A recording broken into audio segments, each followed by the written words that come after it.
ဒီအပင်ကဆူတောင်းရင်ပြည့်တယ်ဆိုတာမင်းတို့သိလား ဟုတ်လားကျွန်တော်တော့စမ်းမယ်ငါတော့ပတ်စံပဲတောင်းမယ်မင်းပါတောင်းတာလေမပြောဘူးပြောရင်မပြည့်ဘူးတဲ့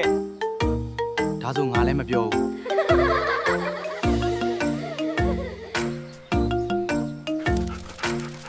ဟေးစုကရောက်လာပြီဟာခွေးယူပြေးသွားပြီ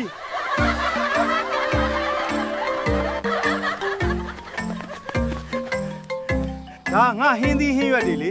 ဟင်စုမဟုတ်ဘူးလားရှက်လိုက်တာစုကအလုတ်လုတ်တဲ့သူစီပဲရောက်တာအခုမှနားလဲပြီမနေ့ပြန်ကစပြီးအလုတ်လုတ်တော့မယ်ဒီတစ်ခါတော့တကယ်ရပြီအလုတ်လုတ်တာကအကောင်းဆုံးစုပဲ